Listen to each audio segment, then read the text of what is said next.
When souls converge and shadows swell, I walk the path none dare to tell. A covenant forged in fire's breath, a whispered vow, a dance with death. Through walls where secrets drift like smoke, the council speaks, their silence broke. I am the blade, the silent hand, a shadow cast across the land. Beneath the stars, the oath is bound. Hello, everybody, and welcome back to the Ashen Insight Podcast. This is episode 5. I'm Zombie Medic, and I'm joined by my other two co-hosts here, Ethan and Neoreen. We are officers, and well, Dio's the guild leader of the Divine Order, if you are not aware who we are. But this is our weekly podcast where we talk about the previous weekend testing of Ashes of Creation Alpha 2. And our previous weekend that we just had was the 16th and 17th. I unfortunately didn't get to play a whole lot of it. I was doing family Thanksgiving stuff Friday and Saturday. I got to play a little bit on Sunday, but let's kick it off with the guys here. Ethan, what was your overall experience like for Alpha 2 this weekend? Yeah, I had a good time this weekend. I was actually able to put in probably more hours this weekend than I have been, at least in the last couple of weekends, coming from the first one anyway. And, not a lot of changes on Intrepid's side for the game itself, but for all my new aliens out there, we've got at least a few changes in terms of new zones and new NPCs and things of that nature. So it kind of offered us some more grinding spots because, I've been primarily doing some crafting stuff at least last weekend, and got to boost up our levels a little bit, play around with some of the guild mates. Even got to host kind of one of our first larger scale guild events with the Caravan system. A few of us had tested it prior, but we got to do a little bit of a deep dive. We really kind of put a strain on the servers, which we can talk about a little bit later as well. But all in all, man, it was a pretty good weekend. Yeah, pretty much covered it all there. I mean, it was a lot of, I guess, testing with what was present. It wasn't a whole lot of new stuff, but it was definitely fun for sure with a lot of the stuff. We picked up a lot of people on that caravan run, surprisingly. It was a good time to show out and just kind of see everyone mesh together, see how people jump on the crafting train. Even as a guild, we weren't pushing it, but I mean, people just started crawling out of the woodworks and just, we gotta do this, we gotta do that, we gotta blah blah blah, and just start pushing towards a certain craft of some sort. So yeah, I mean, it was a I guess a really big learning experience there with some of the stuff. The buy orders, for instance, buy orders were a lot easier to push out and get done. It was pretty impressive. Yeah, pretty nice. Yeah, that's one thing I will say is like we have been inundated with like initiates and new people joining the guild, which is a good thing. It's great. We've had so many people joining, plus the activity in the Discord and the guild in general has just popped off. But I know from what I could see, there wasn't a whole lot of like actual content changes in this weekend's testing. There was a few things, but it was kind of like more of the same, and in that it allowed us to continue progressing our characters. So now we have a lot more people that are high level, max level, and we were able to test some of like the higher level zones and do some of the bosses and stuff like that. So it was kind of nice that it was that kind of the more the same allowed for some of that higher end progression, because that's going to be what happens is you get to like the end game, or at least the higher levels, and you're kind of going to go start back and doing the stuff that you hadn't really done along the way, especially for those pushers who are trying to get to max level. So like the crafting and I mean, we try to do node stuff along the way, but to be honest, a lot of people just want to level, and I don't necessarily blame them, but yeah, I mean, as far as like content stuff goes, new stuff that they added, the major thing that I can think of is the different gear sets and the new gear sets that they added into the game. I know Neo, I don't know if Ethan, you were there too, but I know Neo was in a Carfin group for quite a while, and we got some like solid mage drops from Carfin, which is something that we've been super lacking. So why don't you tell us your experience on that? Yeah, man. There was I'm sure those who've seen the video when Steven was in on the virus server once upon a time trying to RP or something like that, and he was corrupted, and then players killed him in town and then looted him. And so that loot that he dropped, the corrupted longbow or short bow, along with the Eye of Carfin, just some crazy gear. Of course, his was all legendary and crazy. But those drops, they drop now. Those are things that we saw coming from mobs when we were farming Carfin last weekend, and it was cool. I mean, Eye of Carfin being, a scepter, seeing the short bow, and just some of the things that were there. For instance, the book. I mean, every weapon you could think of, it was there, and they're all vampiric sets. So we're doing life still now, and I was trying to think, and doing what meta I could in my head as I'm just mindlessly trying to tank, and I'm thinking, I'm like, man, this goes well for everybody. Like, if everyone had a whole set of vampiric stuff, like that eases up a little bit on the cleric, and everyone's just healing themselves, dishing out damage, so you can push a little bit more harder on the DPS front. So I was like, man, this kind of dope. And so I was planning to go to bed at was it midnight?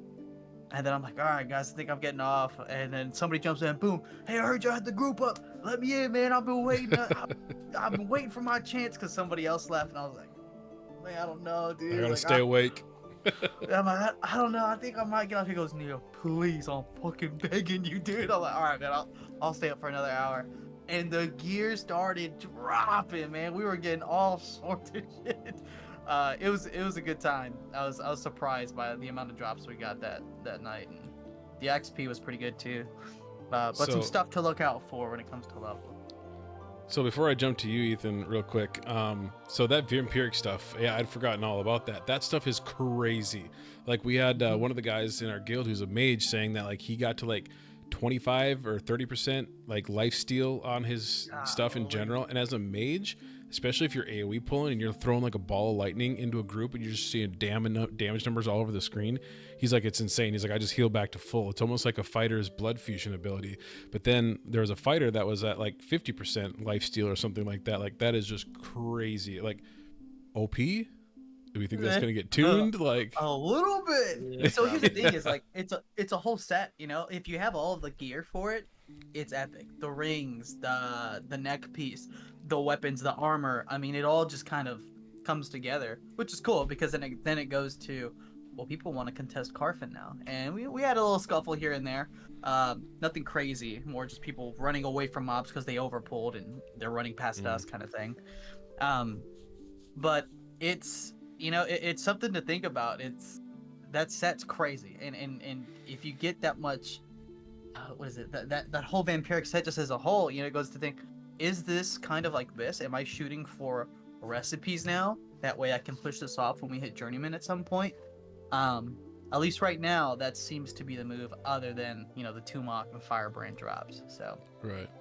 Yeah, I didn't really get to spend too much time in Carfin. Really, the furthest northeast, so to speak, away from New Ayla I went, at least this last weekend, was towards the Highwayman Hills. As you guys know, we were working on the cookhouse this week, and we were kind of getting gated a little bit by those Sanctus emblems that only drop from the Highwayman Hills.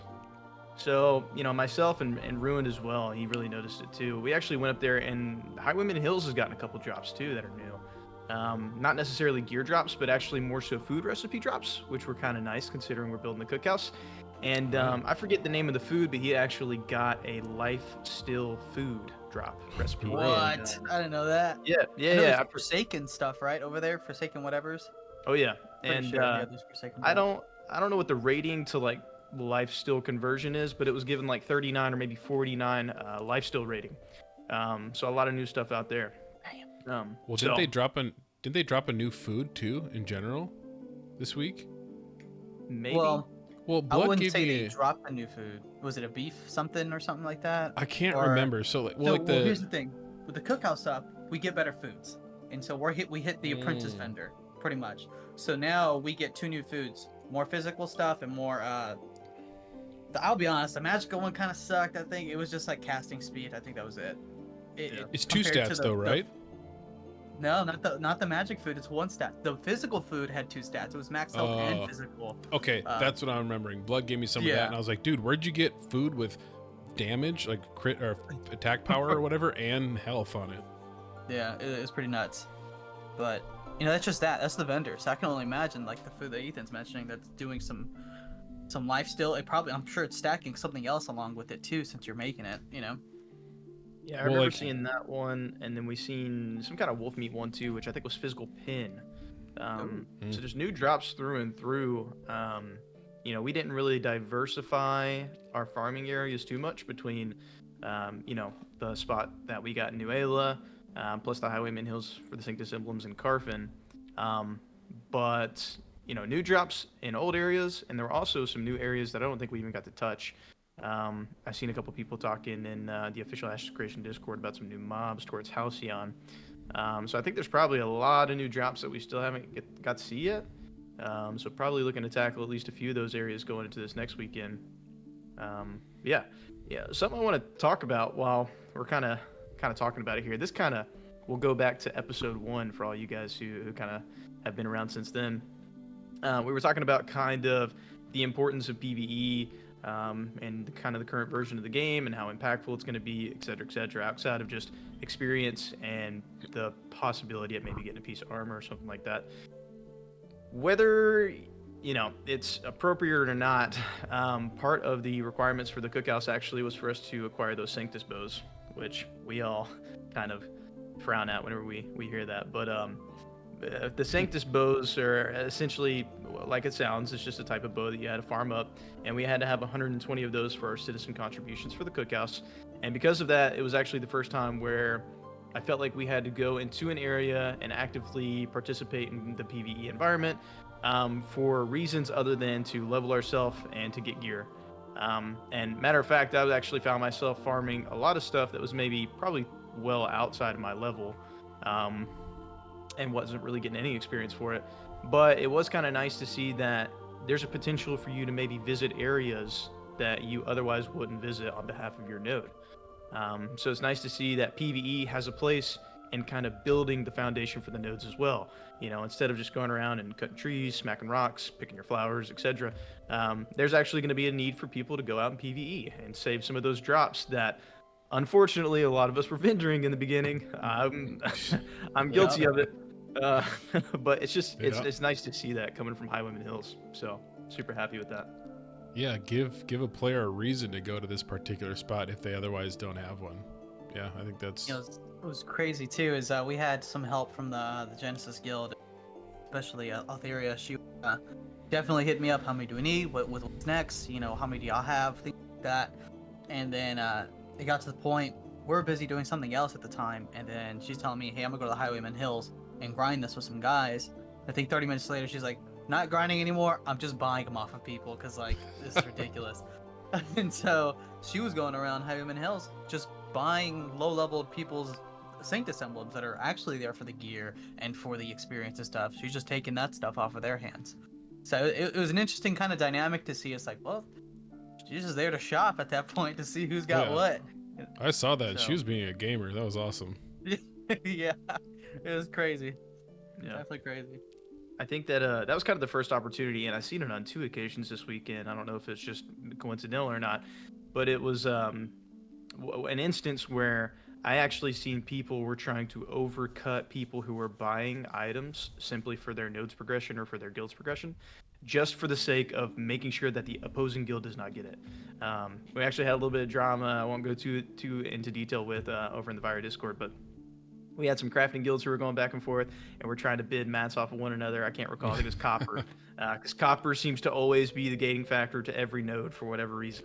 But it's interesting to see that we've already got those people who are kind of economically battling, even though people aren't necessarily warring, at least over on our server just yet.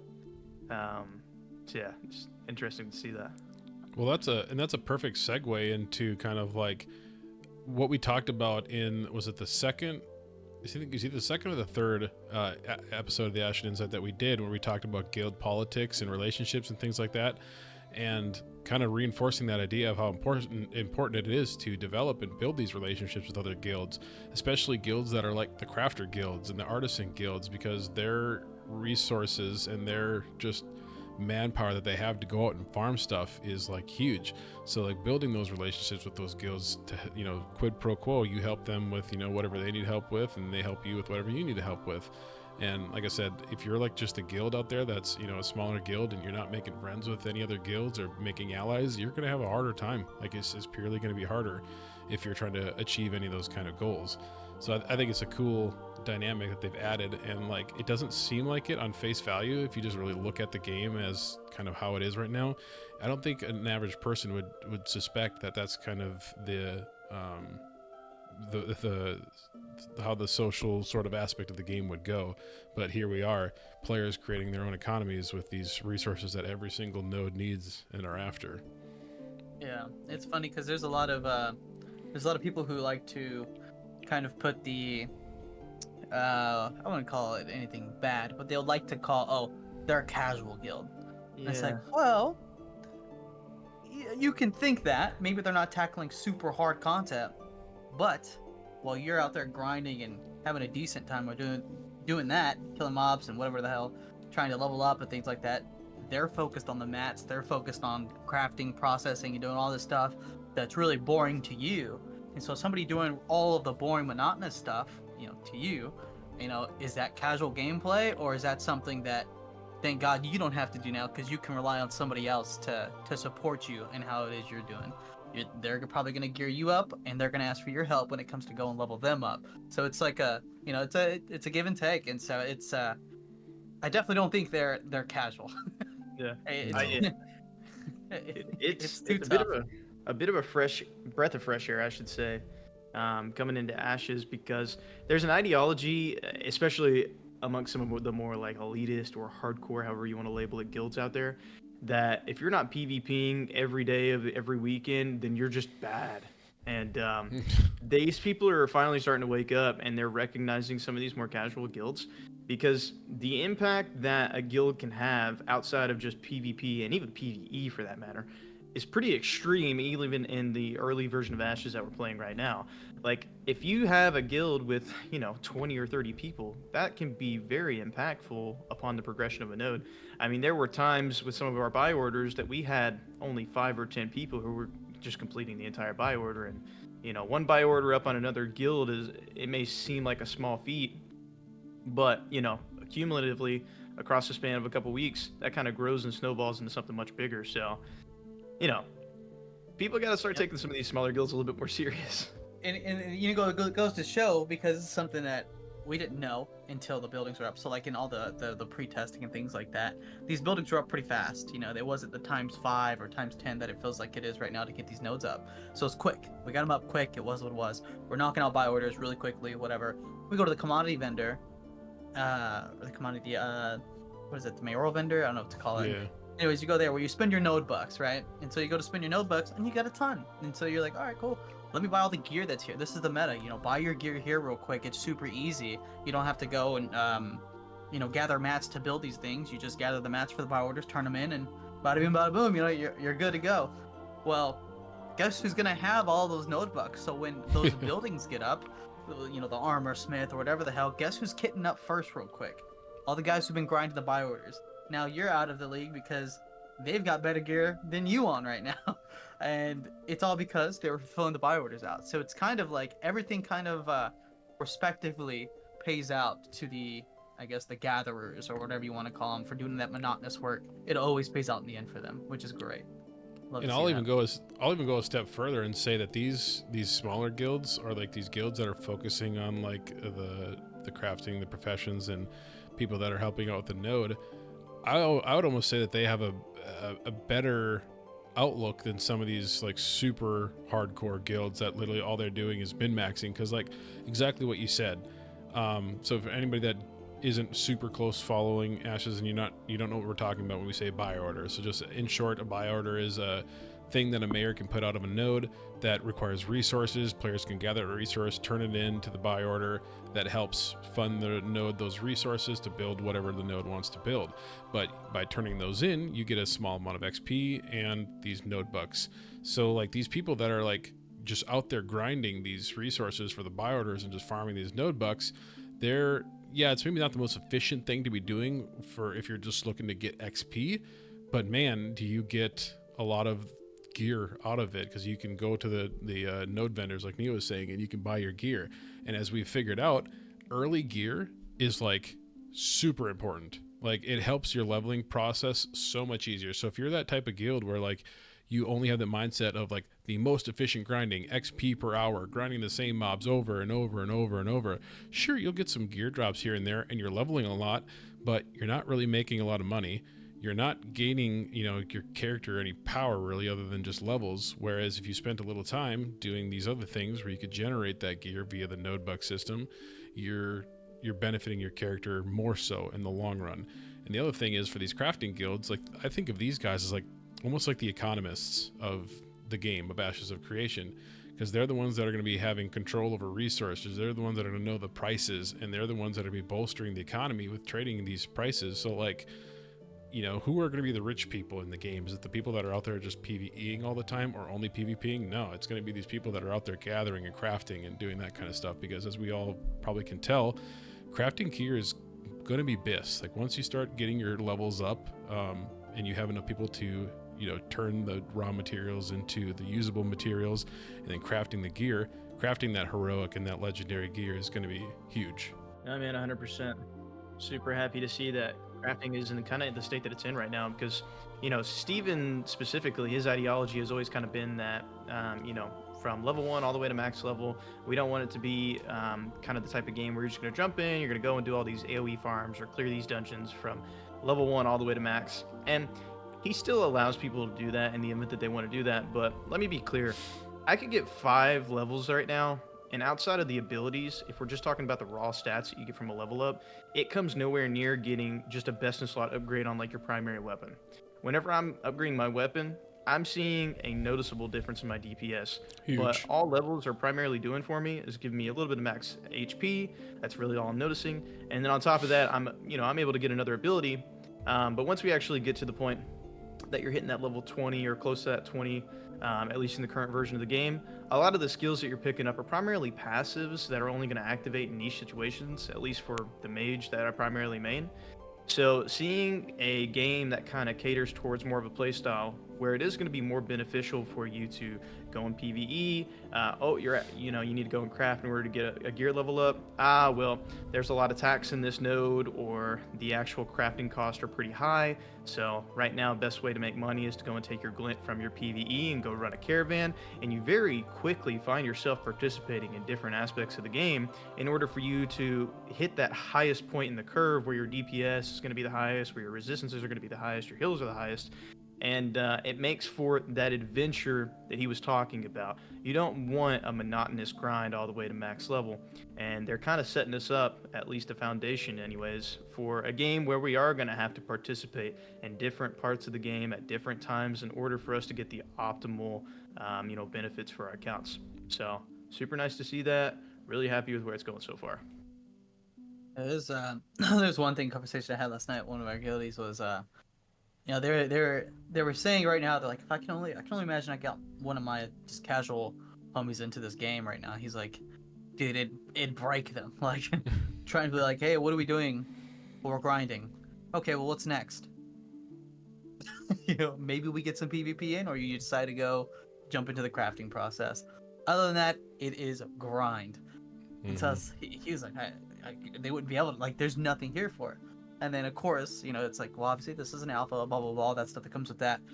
But that's one thing we haven't seen yet nor touched on to think about is grinding's going to be, at least in my eyes, it's going to be a portion of the game, but I'm hoping it's going to be a small portion in the fact that we're chasing content, not grind spots, And so when questing comes out, when we've got a little bit of the overarching main story into the game a bit, we'll see how that flows, the ebb and flow of it, where it's going to take, where it's going to push us.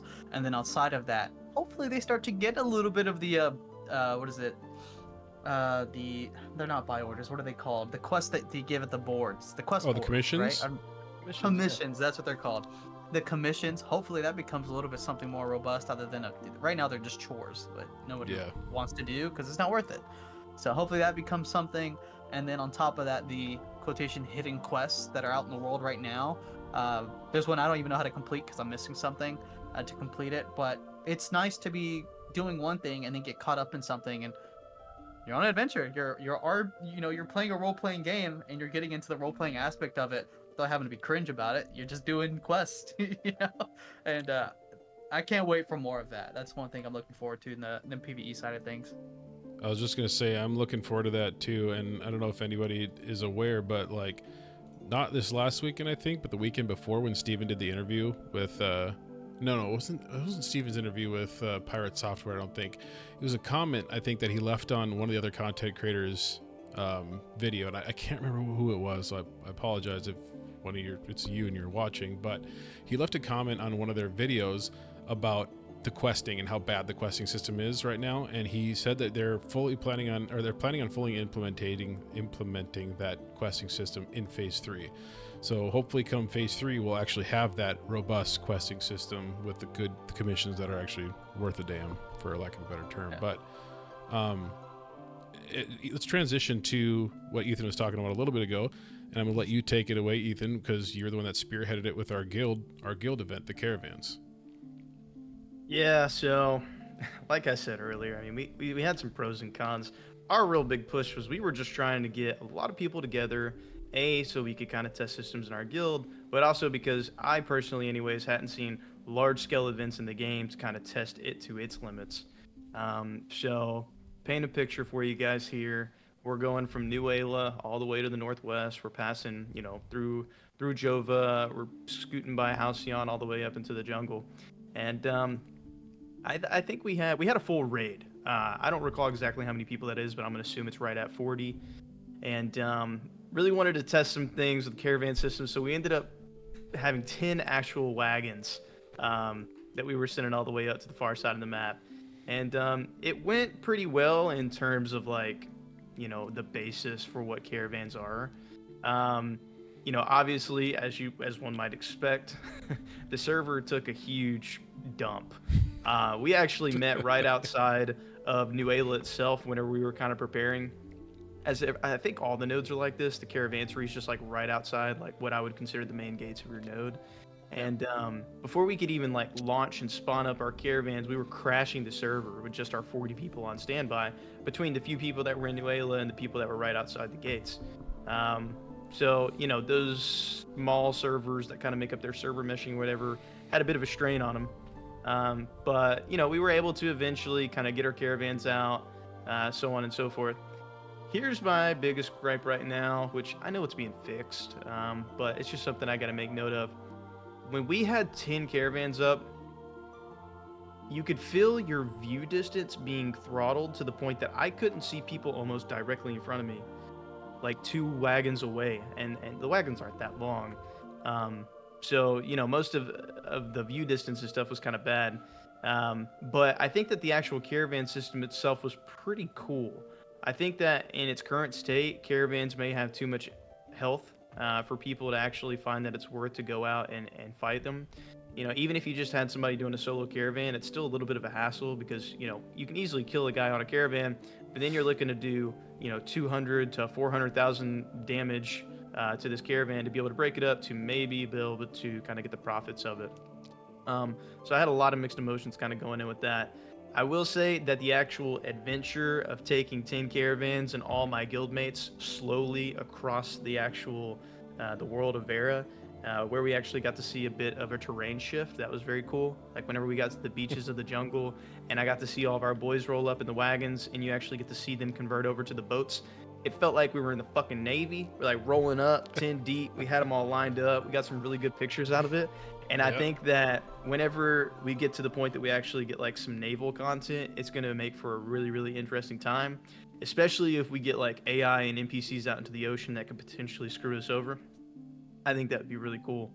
All in all, I feel like the caravan system, it's got a good foundation, kind of like everything else does, but it needs a lot of work in its current form, and I'm sure that they know about that. And as I kind of alluded to earlier, at least as far as I've found personally, caravans seem to be the best moneymaker in game. So if you guys feel like you need to get out there and maybe test some of the systems and you're lacking some of that gold, take some of your glint, go from point A to point B, cash out, and it'll be well worth it. So yeah, figuring out the most efficient way to do the caravan, that was pretty interesting. I had to have a crash course on it on Sunday because I wasn't part of the guild caravan event. But if you build just your basic caravan, you have a slower beast of burden, so the one that's carrying the caravan is a little bit slower, and you have a lower health, I believe, as well as only 2 slots to put cargo in. So if you want to optimize, so for example, what we had to do is we had to go to Winstead. Winstead's node, the way they had built their buildings and stuff, gave them the ability to purchase better chassis for the actual caravan itself. And by doing so, you could then incorporate 4 slots in your caravan for cargo, and it gave you a little bit more health in your caravan as well. Plus, we had people working on animal husbandry, so we had some better beast of burden. So when you go to make your caravan, it's like a gear set almost. You throw in the better chassis on the slot, you throw in a better beast of burden on the slot, you bought your boxes to fill your glint with, and then you put them on your caravan and you transported them. And I think, if I remember correctly, what was it? I want to say you needed like in the neighborhood of 400 of the dull glint in order to fill up 4 green boxes of glint to then transport to whatever zone you wanted to go to for the best return. Like, I think we made like I want to say it was like an equivalent to about 70 silver cost. We made like 8 gold, I think, by doing that. That's about right. So like it was pretty huge. And I have some of the actual photos here of the caravan event that we did. I'll throw those up in the stream here while we're in the podcast while we're streaming. But yeah, I mean, it was fun. Like, it was slow, and like at first I was like, oh man, I'm panicked. Like, we're gonna get attacked at any second. There's not gonna be anything we can do about it because we're just basically slow moving turtles. Like, we're tanks moving through this thing. Because I think we had like 287,000 health or something like that on the caravan. Yeah, but around there, yeah.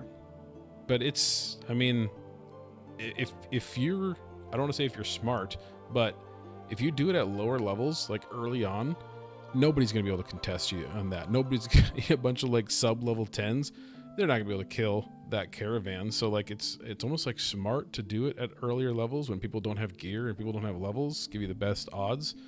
But yeah, I thought the caravan event was great. Yeah, I mean, even at that young point of low levels, that money you use, you're spending a majority of your money at a lower level to fill in the missing slots that you have from the vendors over there at the node or wherever, actually. Just because you don't have anything. The gear drops are they're not the best, so you're either getting lucky with a gear drop or you're spending your money to just fill in those slots with that stuff. The higher levels, you're getting pretty good drops or you're crafting some of that stuff, so your money's kind of being spent more externally, not at a vendor, but with other people via trade. So that's something to look forward to come phase 2, when we actually get player stalls and we get to see how the economy starts to be affected now. Yeah, I enjoyed it too. I do think that there will be a couple tweaks to it. Like currently, I said that we did that run from New Ayla all the way up to the jungle, and kind of like Zombie said, in terms of like best bang for buck, like the uncommon commodities, or not commodities, but crates of goods right now are kind of what's going to be best for you. For you to go up higher in tier, you're not going to get as much bang for buck, but also if you just have an excessive amount of glint and you're looking to dump that very quickly, then it would actually be beneficial for you to kind of scale up those packages. But I did a trip kind of shortly after that run where I just went from New Ayla up to Jova, and there actually wasn't that much of a difference in kind of the cash out there. Cashing out in the jungle, I got about 2 gold and 80 silver per uncommon commodity. And, going up to Jova, I think I maybe only got like 40 less silver per package. So all in all, I lost, a little bit over a gold. But as slow as those caravans are, you also know that it's kind of tough to, to make it up there in anywhere near the time that you can make it up to Jova. The other thing is, too, those lawless zones that are supposed to be kind of the higher cash out points, or at least that's kind of how they've been pictured before, they have the highest tax rates and they're uncontrollable. So both in the desert and in the jungle, you're looking at a 50% tax rate, which is criminal. And then, on top of that, if you are looking to actually go to these lawless zones, you're going to be hopeful that you have, good caravans. You're going to be looking to take your best in slot caravans for obvious reasons. And if you don't know, you take a caravan from point A to point B. Once you get to point B, that's where your caravan's at. And if you want to get it back, you then have to take it out of point B to go back to point A. And you're going to have to go through that 50% tax in order to make that happen. So I actually think it would probably be beneficial in some instances, at least in the current version of the game, that you want to take kind of crappier caravans going after those lawless zones. But until the actual finances of that are tweaked to the point that it's going to be worth it, take your best in slot caravan to somewhere easily accessible in a shorter period of time, and really you could probably convert your glint a lot faster into your gold. So that would be my advice for anybody who hasn't gotten to the system too much just yet. If your eyes are kind of glazing over with us talking about caravans, the one thing to take note is save your glint. Don't just go and turn it into copper or silver immediately. Save it up. Throw it in your storage or something like that. So when you you have a ton of glint saved up, go run a caravan and make bucks, buku bucks. Yeah, I'll say. Well, one thing to take note is you can right-click on your stacks of glint to then turn them into the next like tier. So 100 of the normal stuff, then that turns into 10 of the what's it called, the uncommon. Yeah, the dim Well, glint. if it starts to go a higher rarity, and let's say you're at the yellow one, so I don't even know how much glint that is. Well, it's a lot, you know. But if you die, well, you're gonna drop stuff in your material bag, which is that glint. Well, instead of dropping 100 or 50 or 80 something of the normal glint, it's just gonna drop your one thing along with a ton of other stuff. Yep. So you gotta be kind of careful when you have a lot of glint on you and how you handle it, because it's either gonna take up a lot of room and you're drop, or it's gonna take up no room at all and you'll drop it probably all on one go. So it's there's a lot of trade-off on a lot of these things, which is kind of cool. I like the way they do that. Yeah, Make your absolutely. inventory more manageable, I guess. Yeah, because I think I think it would be 1,000 dull glint. So I think you need like 1,000 of the gray, the common glint, the dull glint, to get you one of the yellow heroic glint. So if you had like, let's say you had 10 stacks of 100 and you died, you lose like, what is it, 10% or something like that. You maybe lose 100 glint or something like that, as opposed to turning that all into one heroic glint and then you drop that when you die, because that's 10% of what you, so it's like, yeah, it's kind of behooves you to, if you have a lot, to not, step it up to the next tier. It was weird too, because I forgot what we were doing. I think it was at car time, because we had a party of 4. We're still able to do stuff, but my glint, I started converting it, and each shot, being a tank, it's no fun because you're the first guy to die for the most part. If you're dead, you're the first one dead, and then it's up to the party to either disband and run or try and stick it through. So It's the healer's fault. and so when I die, I noticed every death I was dropping one of my heroic glint and all of the other bullshit I have in inventory. I'm like, why is it targeting my glint? Like, I have so many other things in my inventory that's targeting my glint to drop each death. That was terrible. I hated it. I wanna make room to kind of transition just a smidge here. Intrepid kind of pushed out some PTR notes today. Today's the 21st, and they kind of reneged on some things, but we at least got to get a little bit of insight into what they're at least actively working on. And one I wanted to kind of touch on and get your all's thoughts on is they kind of talked about the amount of resources that would actually be received to nodes that won a war. Looking over it, it looks like it was 20% of the node resources, and that's also 20% of the node coffers. Any thoughts on that?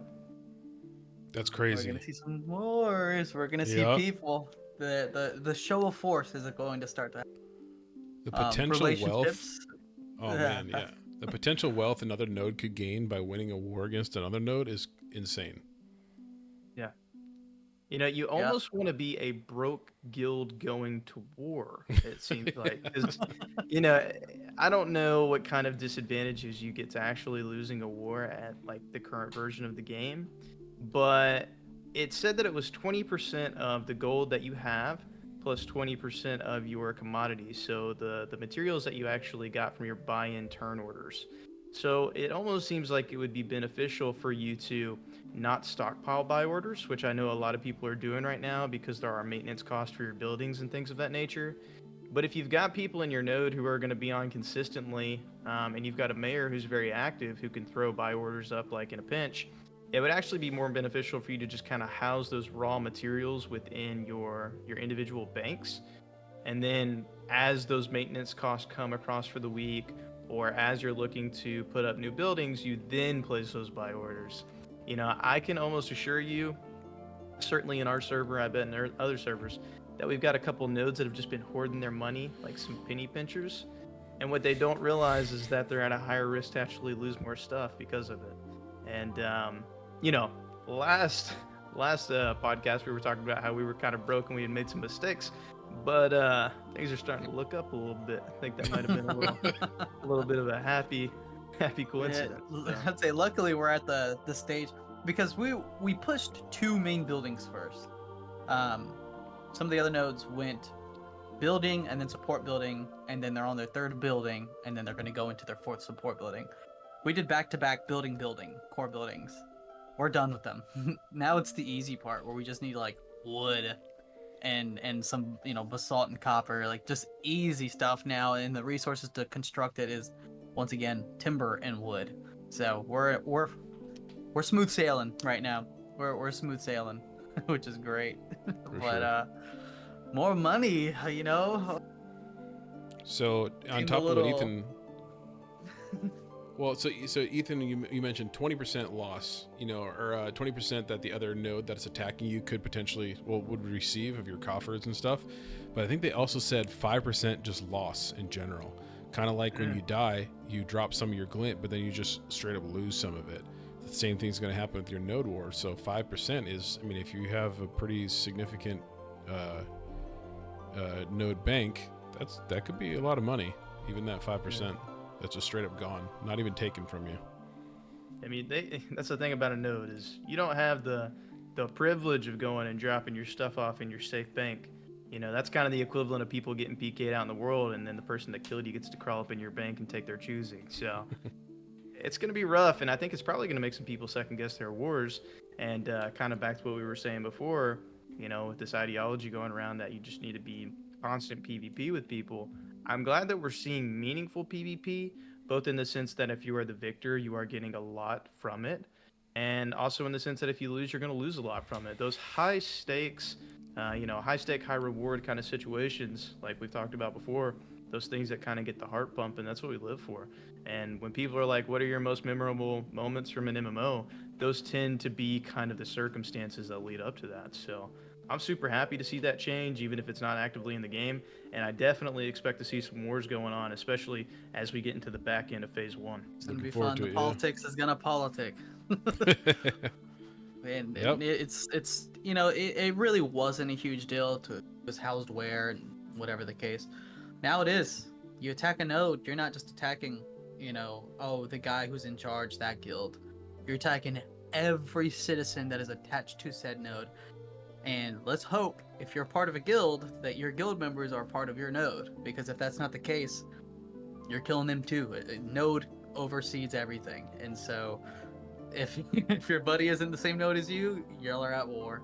So it's gonna be a fun dynamic to see play out. I can't wait. For sure. Well, any last thoughts before we wrap up here? Any honorable mentions or anything about this weekend?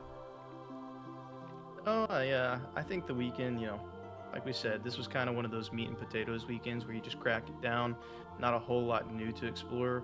Obviously, we had a couple of surprises with some of those drops that we talked about earlier in the pod, but you know, it was good stuff. You know, I will say, especially leading into next week when we get the next podcast up, we'll kind of be talking a little bit maybe about some events that we have coming up towards the back of Phase 1.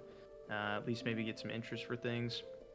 And kind of talk about how we're going to close out Phase 1 a little bit more going into Phase 2, because, you know, come Phase 2, I think we're going to have a lot more to discuss, and I'm super excited to hear about it. Neo, any final words? If you haven't already, and if Ira, jump onto the Discord. We've got a lot of cool stuff in there. There's seem to be claims all over the place, unofficial claims of, oh, this is the Oceanic server. Oh, this is the RP server. Oh, this is this server. Guys, it is a server full of guilds and individual players. There is people from the States. There's people from Oceanic side of things. There are guilds big. There are guilds small. There's guilds at war. There are guilds not at war. There's crafting guilds. There's small guilds. There's big. It ranges all over the place. And right now, Vira, I think, is in the best state out of all the servers. At least in my opinion, a bit biased, but and the Discord just helps with that. You know, you get to communicate with who it is you're playing with. You get to see some of the drama unfold, things along those lines. So if you haven't joined in, join in. Check the community links on the AOC Discord. We'll put it in the link below. Join up. Yep, absolutely. And as always, I'll put those links down in the description of the video. I think Vira's the Vira Discord right now is at like 1,100 members. So like if you're on Vira, I recommend you hop on the Vira Discord because you're gonna find a lot of people on there to group up with, to do stuff with, guilds if you're guildless, or just kind of know what's going on in the server as a whole. So yeah, definitely check those links out on the Vira Discord. We'll post a link to our guild Discord if you're interested in joining, want to become an initiate. Also, we have links down there for our website too if you'd like to check us out. We'll put some of our media up on that website with recent things the guild has been doing. But yeah, with that being said, moving forward, we'll be doing another podcast next week for next weekend, as well as we've been putting little videos out here and there. So if you all saw the recent PvP video that we did, go and check that one out. It was a fun one. But yeah, other than that, thank you everybody for watching, and we'll see you next time. Take it easy, everybody.